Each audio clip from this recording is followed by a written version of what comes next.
İpek Ünlü Koç. Birlikteyiz. İpek nasılsın? Yemeni çok yakışmış. Teşekkür ederim. Az önce de söyledim ya, yani Bodrum'dasın diyorum Bilal abicim, artık geldiğinde diyorum bir tane yemeni alırsın bana, şöyle bir beyaz bir yemeni. Yok, ben mecburen böyle yaptım bugün. Bu arada tabii bana söyleyenlere, saçlarımın peruk olduğunu iddia edenlere ithafen bunu yaptım. Saçım peruk değildi, kaynaktı. Hepsini tek tek tek tek dün akşam itibariyle kendim yola yola söktüm. Artık bu kadar saç kaldı. O yüzden de böyle yaptım. Artık bundan sonra kendi saçımı kullanacağım. Bıraktım o şeyleri, sükseli işleri. Yok peruktu, yok o, yok buydu. Hepsini bıraktım, attım. Çok iyiyim, şükürler olsun. Bugün hafta sonu ve hayırlı bir gün. Cuma günü. Ben severim Cuma gününü. Aslında Perşembeyi de çok severim. Perşembeyi Cuma'ya bağlayan günü. E, iyiyim. Sizi de böyle iyi gördükçe daha da iyi oluyor açıkçası. Lale ablacığım, hoş geldin. Evet, hepiniz hoş geldiniz. Hepiniz biliyorsunuz, dün de birlikteydik. Bugün de beraberiz. Yine bugün böyle çok hararetli konularımız var. Yine iddialarım var. Söylemedim Bilal abi. Hadi bugün de ben sürpriz yapayım dedim. Lütfen, ama sizden bir istirhamım olacak. Ne olursunuz yayınımızı şöyle biraz tıklarsanız ve beğeni yaparsanız, o zaman daha çok böyle fazlalaşacağız. Ve Cuma günü olduğu için şunu bir göreyim ya. Yani bir 400 göreyim. Dün gördüm ama şu ilk etapta görmek istiyorum. Evet, moderatörler burada mısınız? Hepiniz hoş geldiniz. Leyla ablacığım, Gülşah'cığım, hepiniz hoş geldiniz. Sema ablacığım, burada mısın? Öpüyorum hepinizi. Peki dostlar. Süreyya Diker özel abonem merhaba. Lale Arzu özel abonem merhaba. Lidya Fransa'dan özel abonem merhaba. Hepiniz hoş geldiniz dostlar ve diğer tüm arkadaşlar. Dünyanın neresinden bizi izliyorsanız hepiniz hoş geldiniz. Servin işi sağlam moderatör arkadaşım, sen de hoş geldin. E, evet, evet dostlar. Bugün yine ilginç konular konuşacağız. Sibel Can'ın doğum günüydü. Biraz geç kutladı. Çocuklarıyla birlikte ve geliniyle birlikte kutladı. Sibel Can şaka maka yıllar ne çabuk geçiyor. İpek 56 yaşına girdi ya. 56 Aynı yaşına. jenerasyonuz kendisiyle. Doğru, ama hiç yaşını göstermiyor. Enerji meselesi. Sibel Can'ı çok beğenirim, çok severim. E, evlilik konusuna gelince, eğer soruyorsanız bana, ben daha önce bunu duymuştum. Hatta bazı şeyler çıktı. İddialar vardı. İşte spekülasyonlar onunla ilgili. Sibel Can evlendi işte Emir Sarıgül'le birlikte diye. Ama ben inanmıyorum evlendiğine. Ama evlenebilir de, yani onun hakkı. Ama mutlular, onu biliyorum, yani çok mutlu olduklarını. Evet, Sibel Can, Emir Sarıgül'le, iş insanı Emir Sarıgül'le 2019 yılından beri beraber. Emir Sarıgül, Sibel Can'la çok mutlu. Sibel Can onunla çok mutlu. Bundan 5-6 ay evvel kızım gördü onları Nice uçağında. E, Baba dedi, çok mutlu görünüyordu ikisi de dedi ve gayet de dedi e, sevgili olarak da dedi görünmekten çekinmiyorlar dedi. Birbirlerine güzel jestler yapıyorlardı sohbet ederken. Yani dudağını böyle elini koyarsın, yanağını okşarsın sevdiğinin filan. Sibel Can o vaziyetteymiş. Monte Carlo'da evi var Sibel Can'ın yıllardır. Nice'de inip oraya yarım saat arabayla oraya geçiyorlar. Tatile gittiği zaman da Monte Carlo, Cannes Festivali'ne gittiği zaman da yine aynı şekilde günübirlik Cannes ne olacak 45-50 dakika Sibel Can'ın evine. Dünyanın her tarafında evi var. Sadece orada değil, Londra'da, Paris'te, New York'ta, Miami'de Sibel Can'ın Allah daha çok versin çok parası var. Ve mutlu gününde, doğum gününde e, evlatlarıyla birlikteydi. Çocukları yanındaydı. Kutlama fotoğrafını her yerde görmüş olabilirsiniz. Sibel Can'ın doğum günü. E, Gelini Merve de vardı. Engincan, Melisa ve Emir üç evladı yanındaydı. Torunu Lina'yı göremedim. Minik olduğu için herhalde uyuyor olabilir. Sibel Can'ın 40 sene evvel sahnelerde fotoğraflarını çekerdim ben. O zaman genç bir muhabir olarak 42 sene evvel. 13 yaşından beri sahnelerde. Yani aşağı yukarı kaç sene oluyor? 40 43 sene mi oluyor? Babası rahmetli babası arkasında keman çalardı. Hem de kızına Allah sahip. Allah. Yetenekli bir aile. Tabii tabii. Hem de kızına sahip çıkıyor. Kızı 13-14 yaşında ama çok güzel bir kız. Çocuk ama erken serpilmiş. Annesi de kulisten gözetlerdi kızını. Annesi de babası da geceleri kızlarının yanındaydı. Ama o kız gecede 6 işe çıkardı. Gecede 6 yerde dans ederdi. Oryantal dans ederdi. 6 ayrı mekandan para toplarlardı. Hem de babası 6 ayrı yerde kızın arkasından çalardı. Zaten o grubu da babası kurardı, orkestrayı da.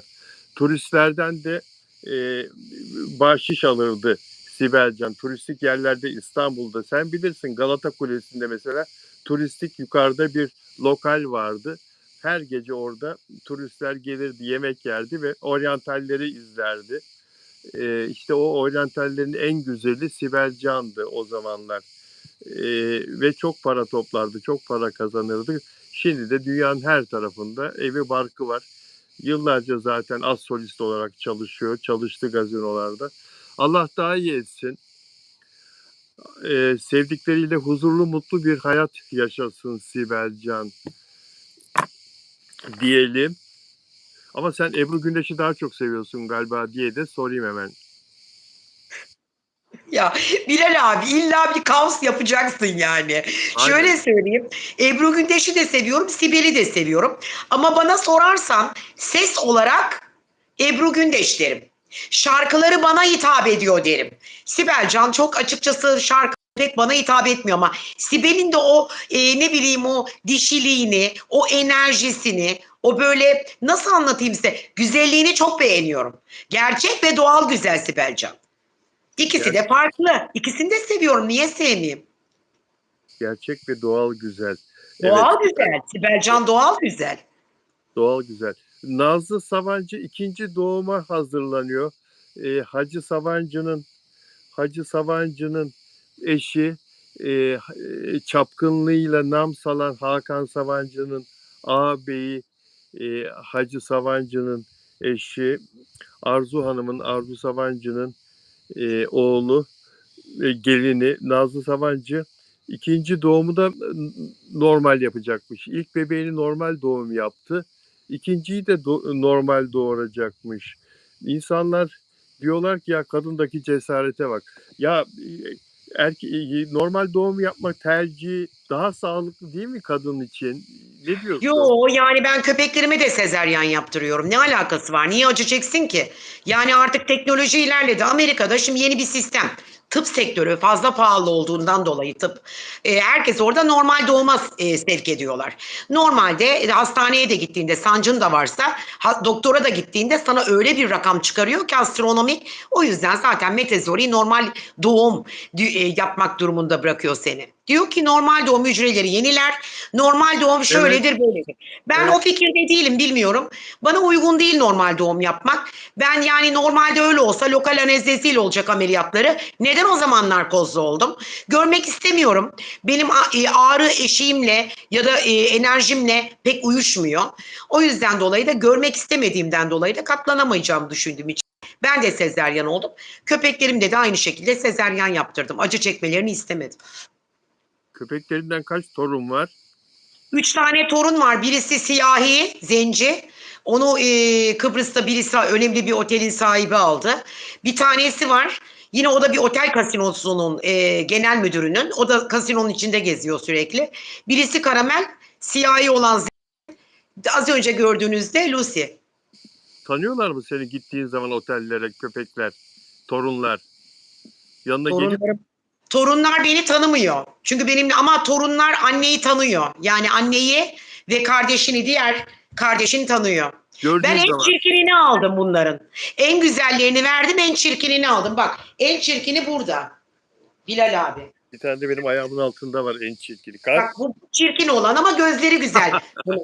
Fakat Bilal abicim çok üzüntülüyüm. 5 aydır yanağında geçmeyen bir yara var. Gördün mü? Ay canım ya. Allah şifa versin. Teşekkür ederim. Bu gariban. Gariban olduğu için aldım. Çünkü bu öldü. Elimde canlandırdım bunu. Annesi sezeryanla doğum yaptı.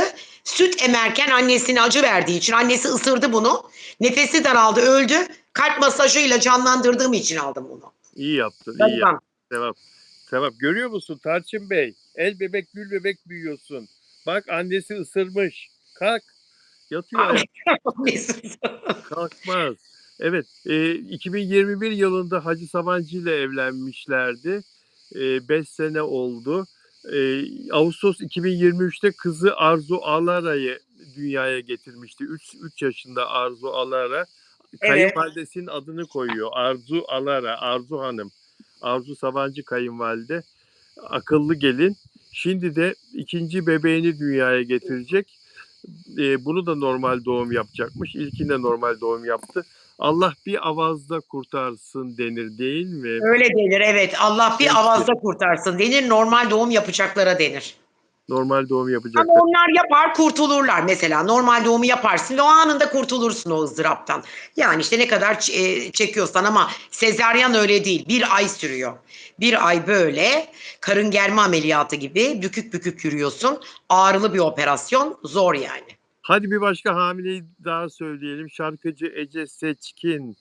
Benim çok beğendiğim bir insan kendisi. Çok Pilotla eser. evli olan mı? Pilotla evli olan. Pilotla evli olan. Çağrı Terlemez pilot. 2021 yılında evlenmişlerdi. 3,5 aylık hamile olduğu öğrendik. Doktor uçakla seyahat etmeyi yasakladı. Demek ki bebek biraz hassas karında, rahimde. Kocası pilot ama kadının pilot uçakla uçması yasak. O yüzden konserlere karayoluyla gidecekmiş bir süre. Of, Doğru yani olabilir. zor ya. Zor değil mi? Böyle hamileliği Yani yer çekiminden dolayı düşük riskini çoğalttığı söyleniliyor hamilelere. O yüzden dolayı da açık konuşmak gerekirse uçak seyahatini önermiyorlar. Ama benim hayatımda hep uçakta geçti. Hiçbir sıkıntı yaşamadım. Ben ki öyle en mi? risklisi benim. Bilsem yaşlı 44 yaşında anne olmak ne demek? Bir de üstüne üstelik tüp bebek yapmak ne demek? Tüp bebek. Yani uçakla seyahat etmesine uygun. Kocası onu kucağında uçururdu. Kaptan pilot kocası ya. Ona ama dediğin Doktor öyle öngörmüş. Saygı duymak lazım. Ne diyeyim yani? Doktor öyle söylediyse vardır bir bildiği. Belki düşük riski taşıyan bir hamilelik, gebelik olabilir. O yüzden dolayı da olmuş olabilir. doğru söylüyorsun. Ama Ece'yi çok severim ben ve bu evlilikte de onlar çok mutlu bir çift biliyor musunuz? Ben onun eşini Aa, de çok beğeniyorum. Gerçekten çok seviyorum. Çok da mutlu olacaklar. Allah nazardan saklasın. Gerçekten Allah tamamını erdirsin denilir. Nazar olmasın diye. evet, Allah tamamına erdirsin. Çok Çok da beyefendi, yakışıyorlar birbirlerine. Ne güzel. İşte aşklarının meyvesi. çok beyefendi bir insan. Uçakta tanışmışlar, kaptan pilot ve çıkmaya başlıyorlar. Sonra sevgili oluyorlar, nişanlanıyorlar ve evleniyorlar. Evlilik teklifini de Güney Afrika'da Zulu kabilesinde yapmıştı. Zulu kabilesini organize ediyor. Bu Zulu kabilesi Güney Afrika'da artık bazı ülkelerde yerliler turistik folklor ekibi gibi oluyorlar. Turistik köyleri turistik hale geliyor. Para kazanıyorlar. Orada gösteri yapıyorlar, bahşiş atıyorsun filan. Gitmiş pilot Güney Afrika uçuşunda daha önceden organize etmiş Zulu kabilesini. Çok güzel bir evlilik teklifi, kabile töreniyle evlilik teklifi etmişti. Unutmuyorum, bak hatırladım, 5-6 sene, 7-8 sene evvel. Zaten onlar 5 senedir evli. Öyle ilginçti. Peki basında da hala var. Arama motorunda görebilirsiniz. Beyoncé Türkiye'de 4 kişiye dava açtı ve yerel mahkemede üçünü kazandı. Biri de geri çekildi. Dava açtığı kişilerden biri de Beyoncé ile ilgili davadan kendisi geri çekildi. Konu ne biliyor musun? Ne tahmin et. Bilmiyorum. Ne? Ya bizim insanlarımız kendilerini çok akıllı zannediyorlar. Beyoncé markasını kendileri kullanmışlar biliyor musun? Atıyorum Allah Allah ne kadar ben enteresan. ne kadar enter. Dünyaca ünlü şarkıcı Beyoncé'nin adını Türkiye'de marka olarak tescil ettirmişler. Ve Beyoncé bundan haberdar oluyor. Avukatları her yeri tarıyorlar tabii. Her ülkeyi, her yeri tarıyorlar. Sadece Beyoncé değil, bütün starlar bunu yapıyor. Burada 4 kişinin marka tescili yaptırdığını duyuyor ki çeşitli branşlarda. İşte atıyorum biri kozmetikse biri de spor kıyafetleri falan gibi. Ve 3 davayı yerel mahkemede kazanıyor, Yargıtay'a taşınıyor. Orada da %100 kazanır deniliyor. Diğeri de bakıyor ki iş aleyhte gidiyor. Marka tescilini geri çekiyor. Beyoncé, dördünde de Beyoncé zafer kazanıyor. Sen nasıl dünya markası olan bir kadının ismini burada kendine mal edebilirsin ki? O Yapamaz. zaman haklı yani Bilal abicim. Haklı. Tabii, haklı tabii. Bizim Türk insanımız kendini çok zeki zannediyor bazı konularda ama o kadar basit ki yani buna niye giriyorsun? Şimdi bak sana vekalet ücreti, ondan sonra yargılama giderleri, Beyoncé'nin avukatının masrafları dolar olarak ödeyeceksin. Kaçamazsın, ödeyeceksin. Evine haciz getirir Amerika'dan. Senin buradaki evine haciz getirir adam. Dünyanın masrafını Getirir, girdin. getirir. Yani böyle bir ünlü haberi. Bu da ilginç olduğu için aldım gündeme. Mert Ramazan Demir ilk kez, aylar sonra ilk kez Bilal Özcan TV izleyicilerine merhaba dedi. Peki biraz sonra o konuyu konuşacağız. İpek'in de bize anlatacağı ilginç konular var. Bir Daha da var. Emin ol daha o, da şeyler o öğren. Çok peki şeyler. Poyraz Karayel dizisinde canlandırdığı Meltem karakteriyle hafızalara kazınan oyuncu Hare Sürel bu aynı zamanda Medcezir'de de oynuyordu ve öne çıkan karakterlerden biriydi. Hare Sürel oyuncu öğretim görevlisi Oğuz Erdin ile evlendi. Evlendi. Bir oyuncu evlendi. Hare Sürel evlendi. Peki Allah mutlu etsin. Onu da söyledikten sonra e, dostlar beğen sayısı çok az. Beğen yaparsanız Evet çok mutlu eder. az. Çok az. Çünkü Lütfen. Caner de yok galiba bugün burada. Banu Kabaş burada. Servin burada. Onun haricinde görüyorum kimse yok. Neden böyle cuma günü? Bilal abicim. Bilal abi bir şey sormak istiyorum. Bana soruyorlar. Niçin yayınınız hep 6'da? Yani böyle bir sözleşmeniz mi var YouTube'la diyorlar.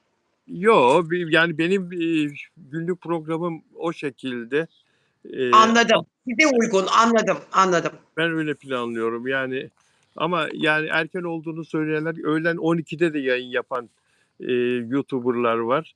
Birde Canlı de var, canlı ikide dinlemek de var. istiyorlarmış ama maalesef o saatte işten çıkıyorlarmış mesela.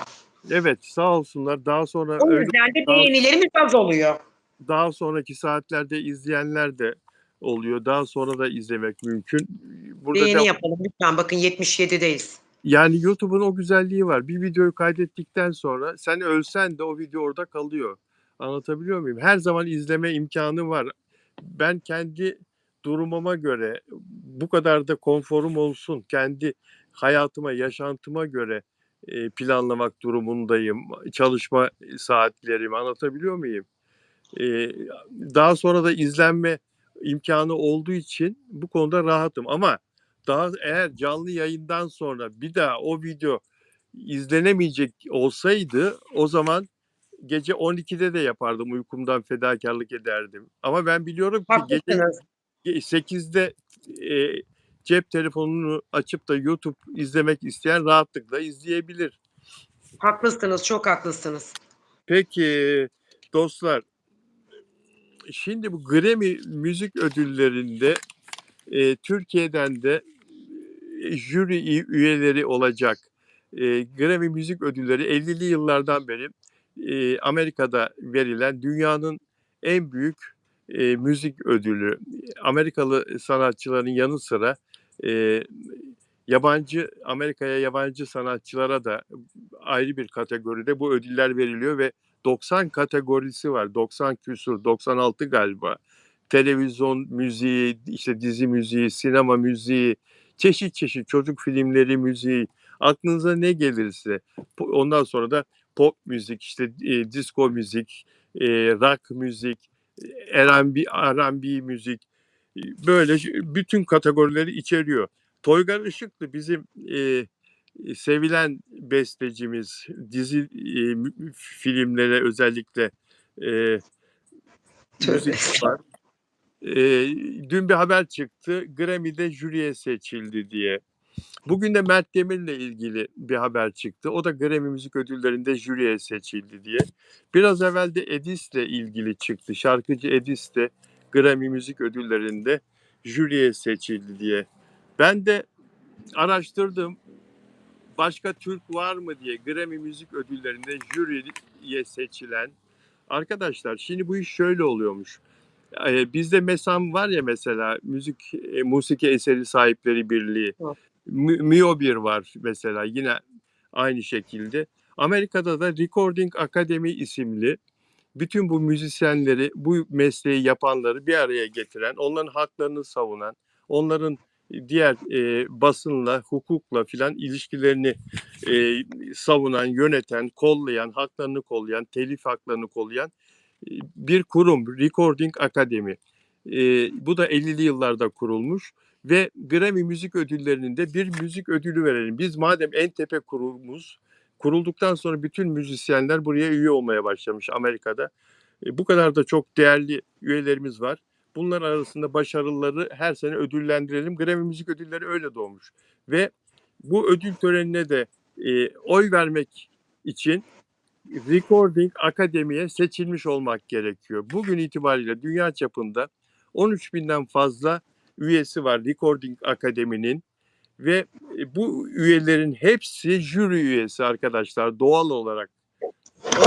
Online olarak bu yarışmadan işte aylar önce belirlenen tarihte herkes belli bir branşta, hangi branşta jüri üyesi olduğu da akademiyle sanatçı arasında görüşmelerle tespit ediliyor. Herkes oyunu veriyor. Yani sadece Mert Demir jüri üyesi seçildi, bravo, helal olsun, Türkiye'den bir tane gitti falan, yok.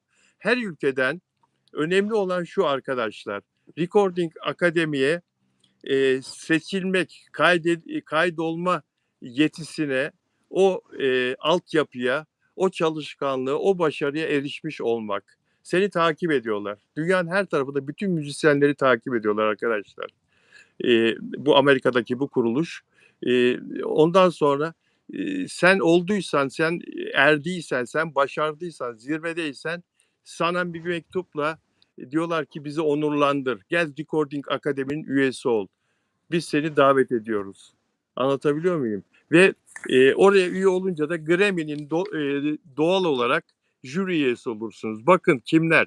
Bu saydığım 3 ismin dışında kimler yıllardır Alper Tuzcu isimli bir müzisyen Grammy'de jüri üyesi, gitarist, besteci, prodüktör. Ayşe Deniz Gökçin, Amerika'da yaşayan bir hanım, piyanist, besteci, Türk, bunlar hep Türk. Sırma Munya, Sırma ismiyle bir şarkıcı, söz yazarı, yapımcı. Oytun Ersan, bas gitarist, besteci. Murat Ses, Moğolların kurucularından, besteci, klavyeci, aranjör, prodüktör. Esin Aydıngöz, film, TV bestecisi, orkestra şefi. Ela Öztürk, şarkıcı, söz yazarı. Armağan Durdağ, besteci ve akademisyen, müzik üzerine. Büşra Kayıkçı, piyanist ve besteci. Utar Artun, caz piyanisti, besteci. Başak Yavuz, caz vokalisti. 11 kişi, 12 Edis'e de gelmiş. Edis de kabul edilmiş bu akademiye. 12 tane Türk Grammy'de ve bu saydığım isimler geçtiğimiz yıllarda 2015'te başlamış. Alper Tuzcu'nun mesela Grammy jüri üyeliği 2015, 11 sene evvel ve en genç jüri üyesi olarak başlamış yaşı itibariyle o zamanki. Tabii ki bu kadar başarılı Türk müzisyenlerinin olması gurur veriyor bize. Ama bizler maalesef pop starların, pop sanatçıların dışındakilerin isimlerini, burada saydığım isimlerin çoğunu hiçbirimiz bilmezken Amerikalılar gel bize demişler, katıl. Onların değerini onlar keşfetmişler. Onların ne kadar başarılı olduklarını bulmuşlar. Sen de müziği çok seversin biliyorum. Tabii ama kaliteli müzik severim. Yani öyle çok fazla, her şeyin bir zamanı yeri var. Yani öyle deliler gibi tüm gün arabesk dinlemem. Yani o senede bir defa olabilecek bir şey. O da çok güzel arabeskti ama yani iyi bir arabeski dinlerim. Anlatabiliyor muyum? Genelde sanat müziği ağırlıklı. işte ne bileyim Ebru Gündeş, Sibel Can, Bülent Ersoy, bunların şarkılarını çok severim. Müzeyyen Senar. Yani caz müzik de çok seviyorum. Mesela Amerika'ya gittiğim zaman sürekli caz müzik dinlerim. Onu da Zerrin Özer çok güzel söyler. Ya harika söyler. Zerrin harika söyler onu. Ne güzel bir gırtlak var Zerrin'de. Çok, çok. Evet. e, Çok güzel şey. evet. Arkadaşlar bu isimler benim araştırmalarımla tespit ettiğim Recording Akademi'ye üye olan Türkler kimler, Türk müzisyenler diye araştırmalarımla ama e, bazılarının biosunda yazıyor bu. Bazılarının profilinde yazıyor. Recording Amerika Akademi üyesi diye. Bu bir gurur aslında. Büyük bir başarı bu aslında. Tabii E, ki. Bazıları bunu kendi kimliklerinde, biyografilerinde, CV'lerinde yer vermişler. Ama benim keşfedemediğim, benim ulaşamadığım araştırmalarımda bana denk gelmeyen isimler de vardır mutlaka. Mesela bir Sezen Aksu neden olmasın? Bir Sezen Aksu, bir Tarkan yani neden bu akademide yer almasınlar? İnşallah onlar da oradadır. Onların da değeri dünya çapında inşallah biliniyordur diye düşünüyorum. Peki bu konuyu çoğunuz sevmediniz biliyorum. Ciddi konulardan seyirci Onların topladım. aradığı konu o değil ki. Onların istediği ve Biliyorum, beklediği konu o değil zaten. Çünkü biliyorum. bu Peki hadi konu geçelim. bir kaos içermiyor. Peki dur hadi geçelim. Hande Erçel konuşalım. Ya Hande Erçel bir mekandan çıktı. Videoyu izledin değil mi? İzlemez miyim? İzledim, göndermişsiniz. Demin ona bakıyordum biliyor musunuz? Ya bu Hande'ye aşığım. Çok seviyorum ben bu kızı. Yani bir mekandan çıkıyor. Bugün öğleden sonra Hande Erçel gözlüklerini takmış. Çok da bakımlı değil yani. Bilmiyorum bana biraz rahat giyinmiş, rahat Yani evet, salaş giyinmiş. Çok biraz salaş. evet, Saçlar falan da salaş. evet kapıyı çıktığı binanın kapısını bir hanım açıyor. O hanım daha sonra arabanın da kapısını açıyor ve direksiyona geçiyor o hanım. Arkadaş gibi değil sanki Hande'nin maaşlı şoförü gibiydi o hanım. Bana öyle geldi. Direksiyona da geçiyor. Kadın şoför tercihi Hande Erçel'in diyebilir miyiz? Yani e, Öyle bazen değil. Ben öyle insanların gördüm. arkadaşları da bunları yapabilir. Yanındaki ünlüyse, arkadaşın ünlüyse yapabilirsin yani. Evet ama ben şeyi görmedim orada. Yani bir arkadaşça arada bir samimiyet, bir sıcaklık öyle bir şey enerji geçmedi bana. Sanki onun çalışanıymış gibi kadıncağız. Hande çok ciddi, kadın ciddi. O arabayı kullanmak üzere şoför koltuğuna oturan kadın. Bilmiyorum bana bu kısa videoda bile böyle geçti. Şunu söyleyeceğim asıl söyleyeceğim şu. Muhabir arkadaşlar aylar sonra Ocak ayı gibiydi. Hande Erçel bir Londra dönüşü havalimanında Onur Güvenatam'dan kendiliğinden bahsetti. Önce yurt dışından gelmeden evvel Londra'dayken İngilizce kursuna gitmişti. Orada bir ev kiralamıştı. Onur Güvenatam'la aşk yaşadığı haberleri çıktı. Ve o haberler çıktıktan bir gün sonra da Londra'dan tek başına geldi. Havalimanında muhabirler hayırlı olsun yeni ilişkiniz dediği zaman Hande ağzı kulaklarında güldü, tebessüm etti, mutlu, ayakları yere basmıyor, bulutlar üzerinde. Orada gizleyemedi, açık verdi. E, Afra'dan bunu görmedik mesela. Konu Afra'ya nereden geldi? Afra da telefonla konuşuyorum. Sor yani telefondayım çocuklar havalimanında Afra.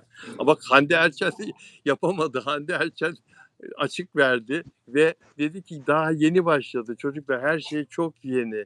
Yani daha hiçbir şey belli değil çocuklar falan. İlişki başlamış ama o zaman Ocak ayında Onur Güvenatam'la ve sonra bu konuda Hande'ye hiç soru sorulmadı biliyor musun? Hiç gazeteciler bu konuyu sormadılar. Hande de bu konuda hiç Sormadılar çünkü balık baştan sormadı. kokar. Zaten baştan belliydi ayrılacağı. Ayrılmışlar zaten. Şimdi burada sordular arkadaşlar. Bugün sordular. Muhabirler bir şeyler duymuşlar ki bu konuyu ısıttılar 6 ay yok 7-8 ay sonra. Taçın gel. Bu konuyu ısıttılar sordular Hande Erçel'e arabaya binerken 2 kere sordular dikkat ettiysen. Sevgiliniz Onur Güvenatan'la aranız nasıl? Sevgiliniz Onur Güvenatan'la ilgili konuşacak mısınız diye sorular sordular.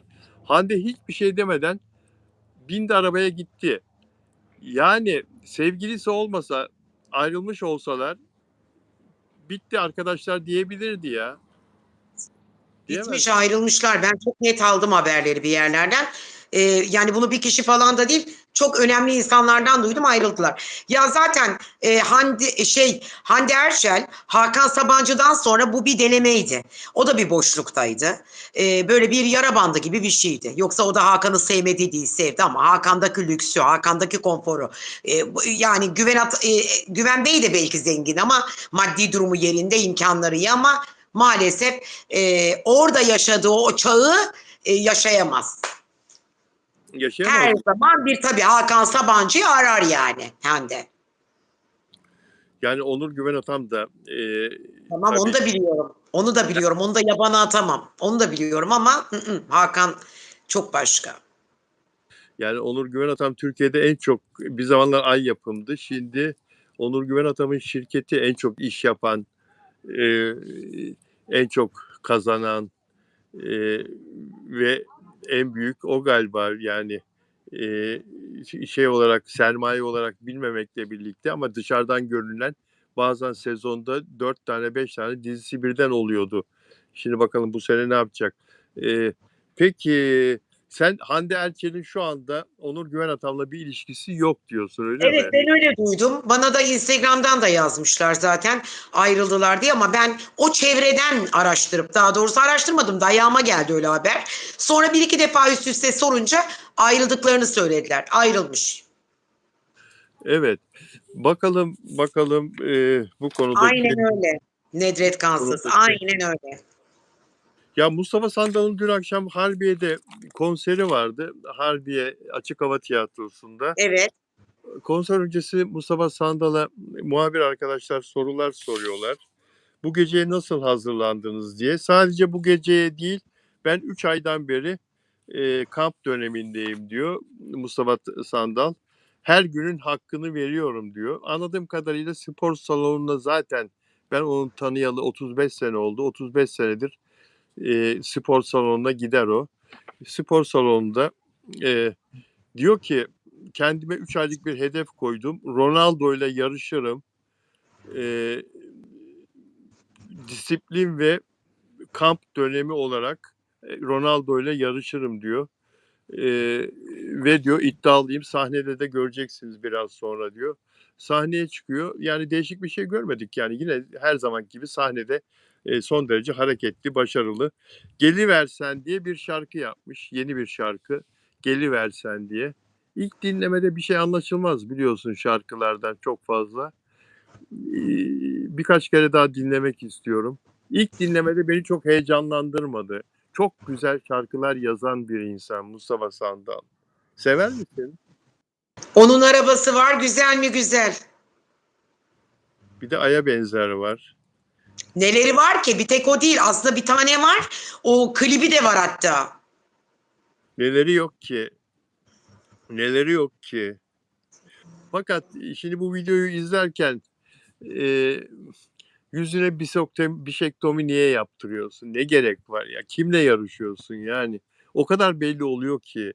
O kadar belli oluyor ki yani. Bilmiyorum ya. Yaşını gösterse daha iyi değil mi ya?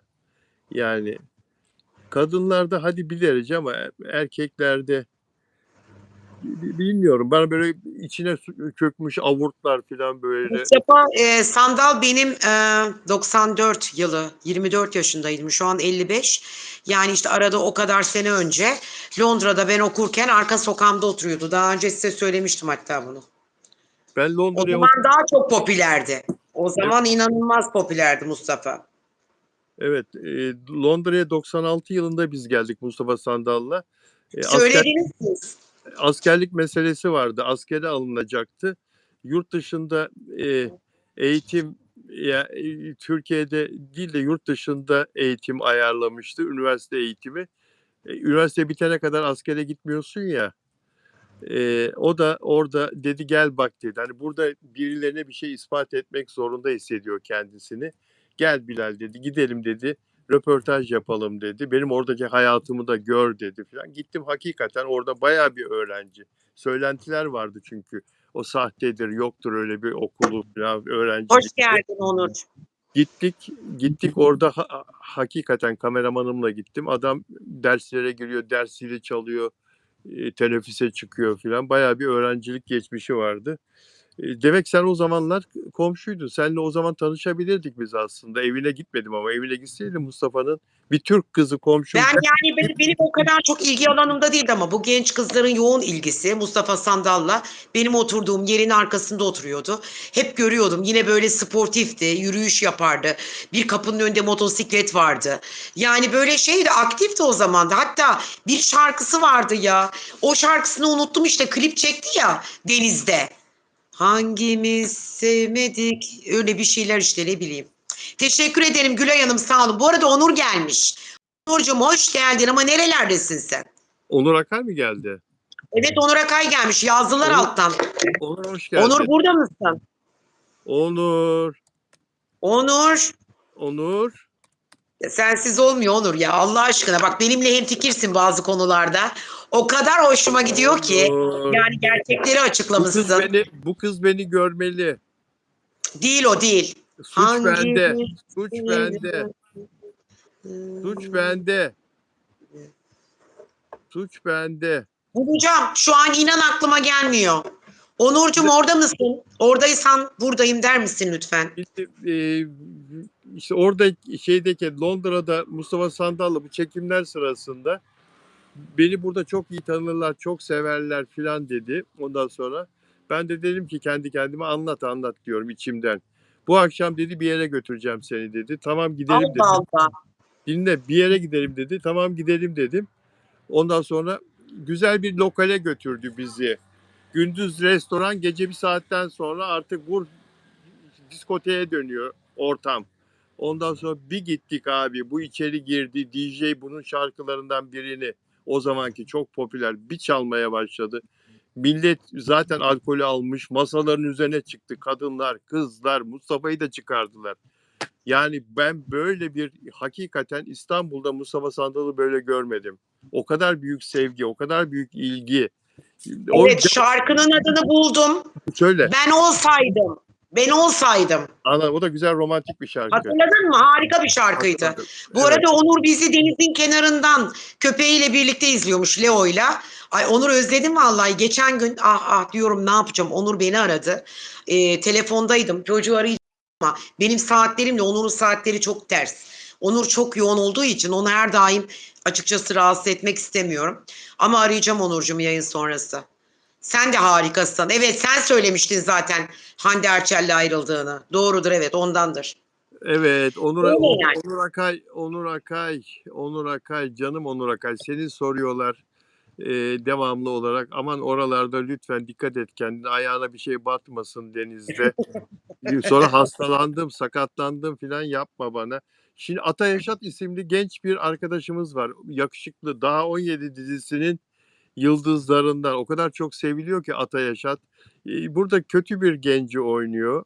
Sorunları olan, psikolojik sorunları olan bir genci oynuyor ama kızlar hastası bu çocuğun. Buna Hakan Gence'yi sen de seversin. Hürriyet Gazetesi'nin muhabiri, gazeteci. Röportaj yapıyor Hakan Gence. Diyor ki Ata Yaşat, ben diyor oyuncu seçilmeden evvel diyor geçen seneye kadar Amerikalı bir yapay zeka şirketinde bilgisayar mühendisi olarak uzaktan çalışıyordum diyor. Kendime hayatımın böyle ilerlemeyeceğini söyleyip duruyordum diyor. Ben aslında çok denizyonelim diyor. Yani temeli gerçeğe dayanmayan ama kişinin çok güçlü bir şekilde inandığı düşünce, algı veya inanç sistemi. Başka bir dünyada yaşıyor, hayal kuruyor. Bunun da hayalini kurmuş. Demiş ki ben ünlü bir oyuncu olacağım, iyi bir oyuncu olacağım. Ben oyuncu olacağım. Ben sağlam bir dizide oynayacağım. Çok seyredilecek. Ya abi, gerçekleşti ya. Gerçekleşti ya. Ama bir dakika Bilal abicim, ben bana söylediğiniz diye ben baktığımda bir defa onun haritasını incelediğimde Evet, Çok her zaman söylerim, Başak Burcu bireyleri çok evet, akıllı. Koordinatörler, genel müdürler, yöneticiler, işletme mezunları, mühendisler.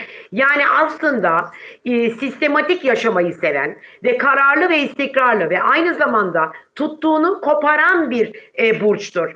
Ben onu bunda yakaladım. Genç yaşta olmasına rağmen çok akıllı, çok aktif, çok böyle ne bileyim tuttuğunu koparan bir tarzda. Dolayısıyla gurur da duydum. Genç yeteneklerin her daim başarılı, muvaffak olmasını istiyorum ben. Hep de böyleler çıkıyor karşıma. Mesela son zamanlardaki yine geçenlerde birisinden daha bahsettiniz. Genç bir yetenekten. O da genç ama çok başarılı dediniz. Hatırladınız mı? Konuştuk yine unuttum ismini.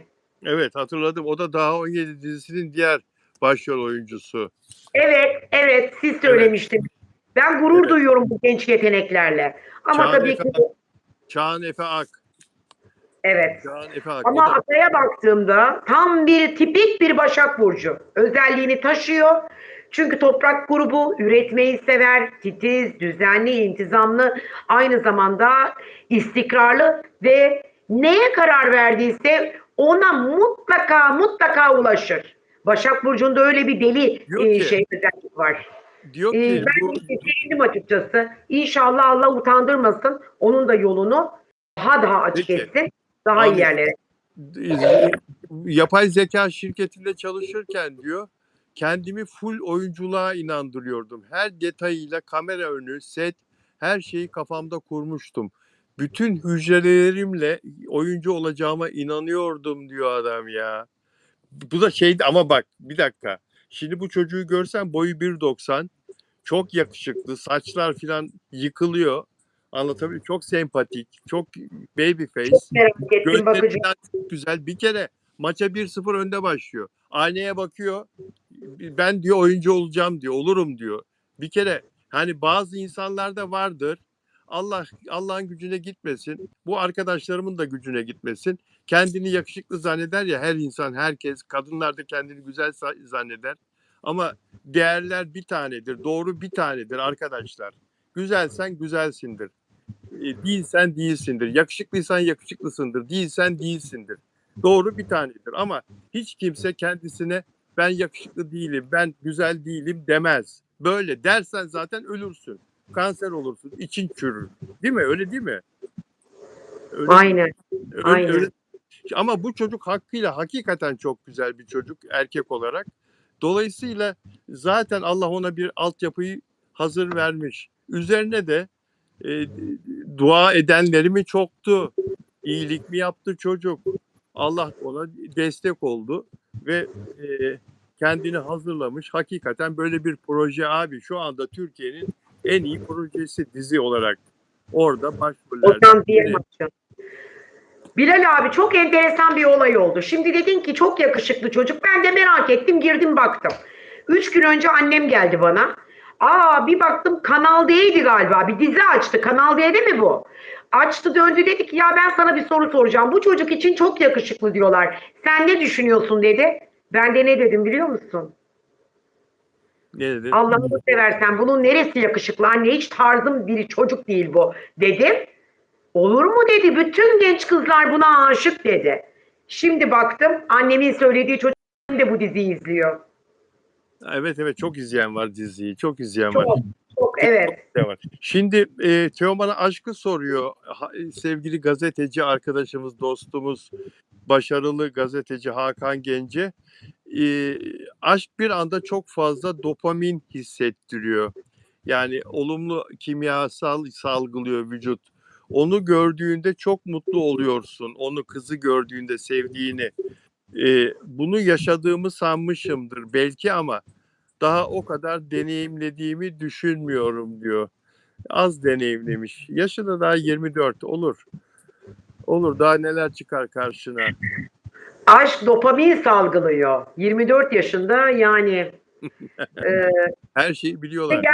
yani kızlara yakışıklı geliyormuş. Ben baktığımda şimdi ben hep böyle Mert Ramazan Demir'le mukayese ediyorum. Nedense. Benim de kafama onu soktunuz. Hep Mert Ramazan, hep Mert Ramazan. Yani böyle Mert daha böyle ne bileyim bana sorarsanız e, bebeksi değil de daha Abi, erkek sert, tarzı daha ağır basıyor bana. sert hatları da var Mert'in. Kaşları mesela. Yani yüzündeki Ben, bebeksilik tabii atıyor. canım yani, Tarçın, tartışılmaz. Tarçın neredesin? Oh be Tarçın. Bir yerden sesi geliyor. İşte Peki, sesinde geldi. O an anneme de hayır anne bana hiç yakışıklı gelmedi dedim. Ha, olur mu diyor. Bütün genç kızlar diyor aşıkmış buna, çok yakışıklı. peki dostlar. Serdar Ortaç sağlık durumunun iyi olduğunu söyledi. Ben çok sevindim. Aa, ne güzel bir haber. Ne Evet, güzel bir haber. evet, Kıbrıs'ta konserdeydi. Şimdi tekrar konseri var Kıbrıs'ta. Yine Kıbrıs'a dadandı. Acaba evet. ondan mı mutlu? Diyor ki Serdar Ortaç, her gün konser teklifi geliyor. Her gün konser teklifi geliyor. Çok şükür isteniyorum. İstenmesem zaten kabuğuma çekilirim, emekliliğe ayrılırım diyor. Şu anda sağlık durumum da düzeldi diyor. Doktorlarıma çok teşekkür ederim. Serum tedavisi görüyorum. MS hastalığının ilaçları var, serumları var diyor. Doktorlarım onu yapıyorlar düzenli olarak diyor. Randevularım var diyor. Gidiyorum diyor. Ve çok şükür yürüyebiliyorum diyor.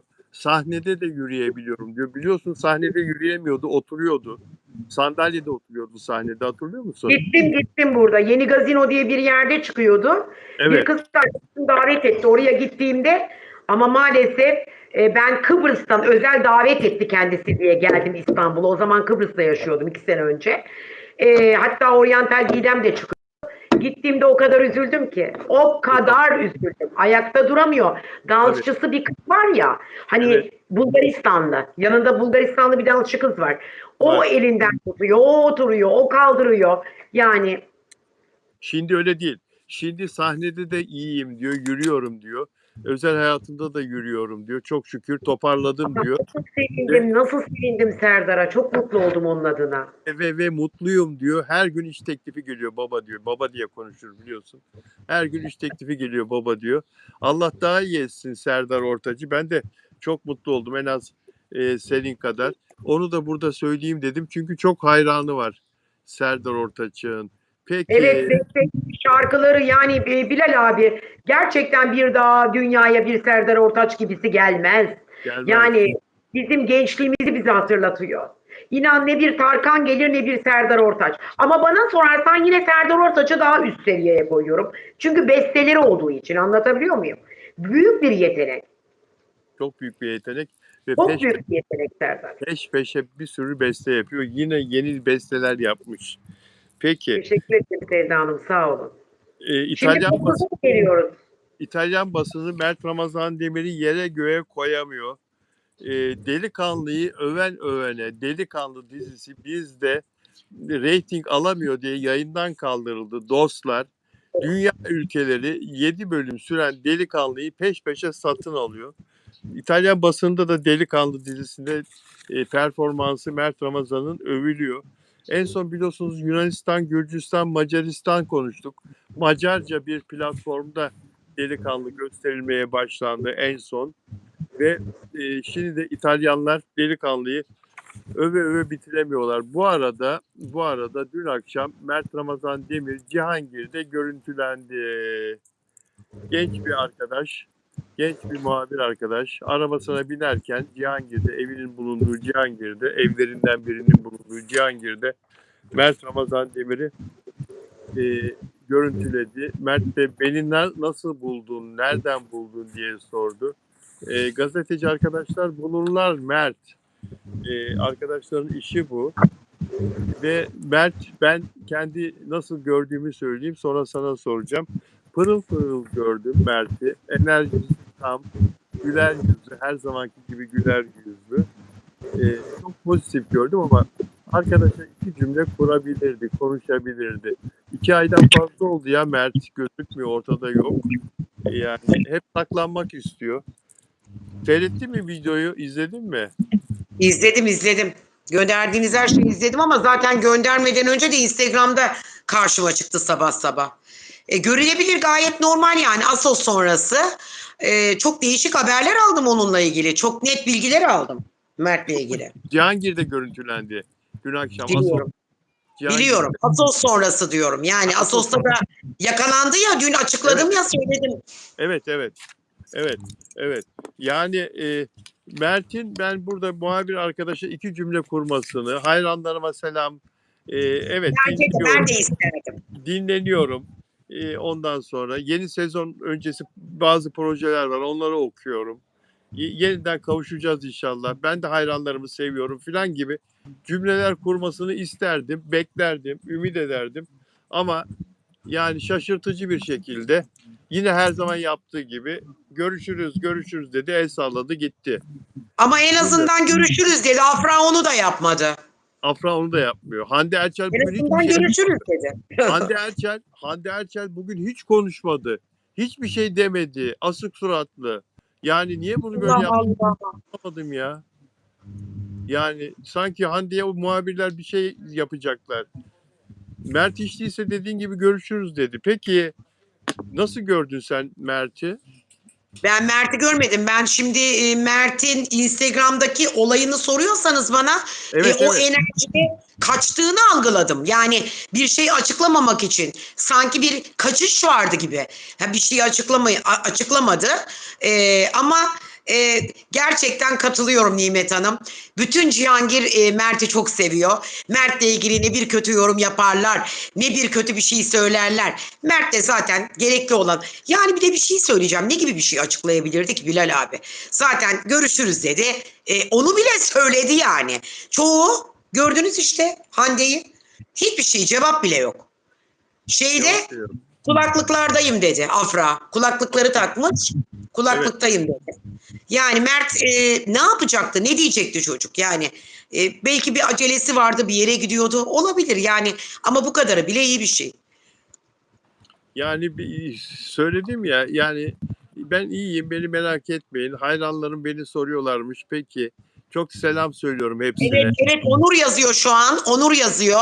Evet. Diyor ki Onur Akay mı Asos'ta yazıyor? neler olmuş neler, hepsini öğrendim. Çok yakında açıklayacağım.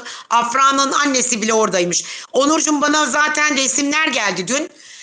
O resimleri ben kaybolan yerlerden indirmeyi, bir takımlarını başardım. Programı yükledim. Yoğundum diye bu akşam da onu yapacağım. Sana atarım gerekirse.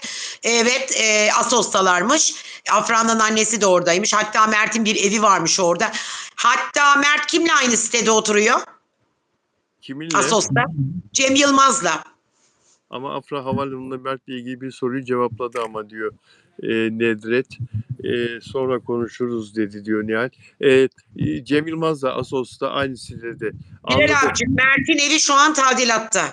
Cem Evet. Yılmaz'la aynı sitede ve aynı zamanda Asos'ta Afra'yla birliktelerdi. Lütfiye Hanım da oradalardı.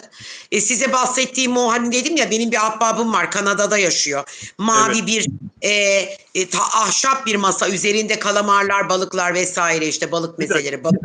bir dakika. Dostlar, bizi abone olarak izlerseniz çok mutlu oluruz arkadaşlar. Lütfen abone olmayı ihmal etmeyin, olur mu? Sizleri seviyoruz ve beğen yapın. Beğen sayımız çok az. Bizim için bunlar çok önemli. Peki, devam et lütfen. Evet, Yani işte bunlar Asos'talarmış. Hani bizim o İspanya'da bildiğimiz o. Bu arada hep size şunu söylemiştim. Demiştim ki ben bu olaya katılmıyorum. Neden demiştiniz? Çünkü herhangi bir bana bir ispat yok, bir delil yok, bir resim yok, bir şey yok. Peki diyordum o zaman. Hep sorduğum soru şu. Niçin Afra bunu yaptı da Mert ise niye bir dünya yakışıklısı çocuk, niye o zaman çıkıp da bir bayan arkadaşıyla birlikte, o da gazetecilere bir poz vermedi dediğimde hepiniz kilitlendiniz, cevap veremediniz. Çünkü zaten Mert bu olayın ben bir PR olduğunu, vermişimdir. bir reklam olduğunu biliyor. Ben cevap vermişimdir lütfen. Ben cevap vermişimdir. Söyle Ama bakayım. İbrahim abiciğim, o zaman da siz inanmıştınız. Hatta dediniz ya, Poyraz'la İpek nasıl olur, nasıl inanmıyorsun? Uçakta yakalandılar, çıkınca Evet, yakalandılar. evet, Görenler var, samimi konuşmalarını duymuşlar. Size dedim ki yok öyle bir şey ve gerçekten de yok çıktı. Ve ben bunu 4 aydır söylüyorum, hala daha söylüyorum. evet. Gerçekten ben buna inanıyorum. Kalbimden inanıyorum. Günaha da girmek istemiyorum, çok korkarım vebalden. Ama sonuç itibarıyla Afra ile Mert zamanda, ya bakın, e, ayrıldıklarına da inanmıştım. Poyraz'a inanmıyordum ama bu sefer kesinlikle bu Assos olayındaki hikayeyle ilgili 3 kişinin beni arayıp bilgi vermeleri, görmeleri, resim atmaları, balık restoranda görmeleri, otelin adını açıklamak istemiyorum, sıkıntı yaratır bana.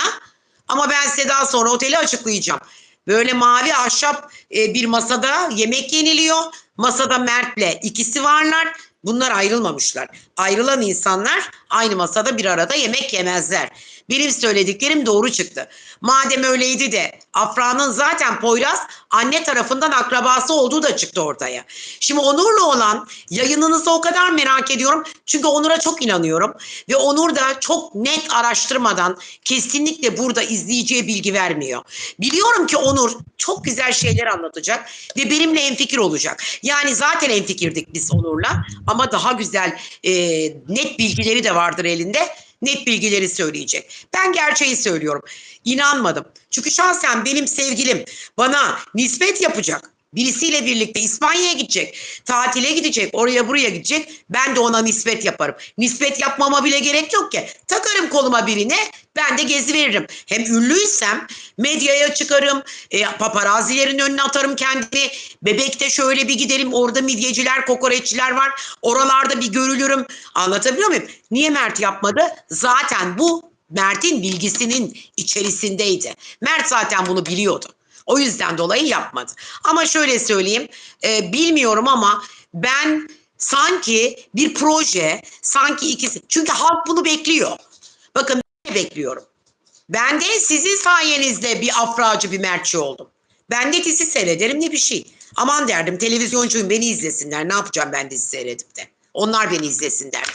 Ama sizden sonra bunlara olan yoğun ilgim, araştırmalarım, böyle bir takipteyim. Assos'ta Cici Annem gitmiş, görmüş bunları, görmüş.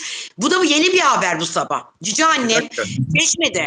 Cici anne senin süt annen miydi? Emziren hanım mı? Yok yok değil. Cici Annem dediğim benim yani anne kadar sevdiğim, tabii ki hiçbir kimse anne olamaz da yani anne kadar sevdiğim, anne gibi beni koruyup kollayan bir Fatma teyzem var benim. Yalova'da yaşıyor. Şu an Çeşme'de. Bana dedi ki biz dedi o çok sever öyle dizileri. Oo çok sever. Zaten bu Yalı Çapkın'ı bir Bülent Hanım izlerdi. Bildiğim bir de Cici Annem izlerdi. Yani. Beni aradı bana anlattı. Ya dedi senin dedi YouTube'da. Cici anne bizi izliyor mu peki Fatma Hanım? Yok izlemiyor şu an Çeşme'de tatilde. Ha, tatilde. Assos'a gittim dedi. Ben dedi Afra ile Mert'i gördüm. Ama bunu bir kişi söylemiyor. Bunu herkes söylüyor. Ve Mert'in evi tadilatta. Mert 3 aydan beri zaten evinde değil ki. Cem Yılmaz'la aynı sitede olduğunu öğrendim. Ve o site çok böyle sosyetik bir siteymiş. Milyarlar masraflar yapmış. Hatta beni arayan kişi onun çok yakın ahbabı. Yani ahbabının arkadaşı. Bana dedi ki ben bilmiyorum dizi başına 2,5 milyon alıyormuş. Doğru mu? Tabii tabii. Ben bunları nereden bileyim? Benim ilgi alanım değil. Bana anlatılanları söylüyorum. Doğru söylüyorsun. Yani. Peki Afra ile Mert'i o otelde yemek yerken restoranda başka gören var mıymış? Dün anlatmıştım. Buradan da sorabilirsiniz. Daha önce Lütfiye Hanım Assos'ta bir iki tane resim paylaşmış. Bana bugün bir danışanım yazdı. Paylaştı. Paylaşmış. Hatta paylaşılan masa resmen en son bana gelen resimde gördüğüm masa. Mavi ahşap. Restoranlarda var ya mavi ahşap. İstiridyeler var üstünde masanın. Ben gördüm ya. Ben gözümle gördüm. Ama Assos'ta çoğu yer sit alanı diyor bir ev. Evet doğru ama orada maalesef görülmüşler. Yani bunların bu PR İpek dedi diyeceksiniz. Eylül'ü bekleyin diziler başlasın. Zaten hiçbir zaman yanılgıya uğramadım. Daha önce de söyledim bu dizi tutmaz. Abi dizi gidecek, o öyle olacak, bu böyle olacak. Bunları uydurarak ya da varsayımlarımla 6. isimle söylemedim zaten. Her şeyin bir varoluşu vardır. Anlatabiliyor muyum? Doğum tarihi vardır. Bunun haritaları vardır. Çıkarırsın haritadan. Zaten sana gerekli olan ekseni, gerekli olan yönü gezegenlerle, gökyüzünün yardımlarıyla bize söyler. Yani böyle bir şeyin olmadığını söyledim. Ama bakın ilişki var mı yok mu, ayrılıp ayrılmadıklarını bilmiyorum. Ama sadece inanın bütün inancım şu doğrultuda Poyraz'la birlikte olmadığı bir reklam ve bir PR çalışması olduğu hususunda. Teşekkür ederim bu arada. Sağ olun. Eksik olmayın. Süreyya Diker hanımefendi. Çocuklar lütfen Süreyya Evet. Diker, İpek Hanım size çok inanıyorum. Ben de çok okuyorum. Dualarım onlara diyor Süreyya Hanım. Evet. Ben de gördüm diyor Gülseren Başdoğan. Nerede gördünüz? Gülseren Hanım da görmüş.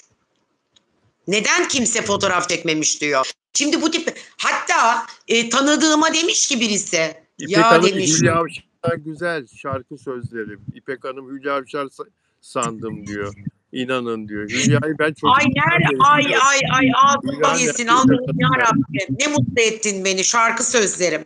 Çok teşekkür ederim ama nereden Hülya gibi olacağım ben? sen bir de Hem onu tenis lens oynar. takarsan gör. Bir de lens takınca gör. Mavi lens taksın gör o zaman. Hayır hayır onunla alakası yok. Gözlerim ciddi anlamda görmüyor yakını. Ondan numaralı diye taktım. İnanın vakti bile geçmiş. Cayır cayır yandı gözlerim. Canım Size geçmiş olsun. mahcup olmamak adına bu yazıları okumak Her adına. zaman Afram'a inandım. Bu bilim Lidya diyor ki ben her zaman Afram'a inandım.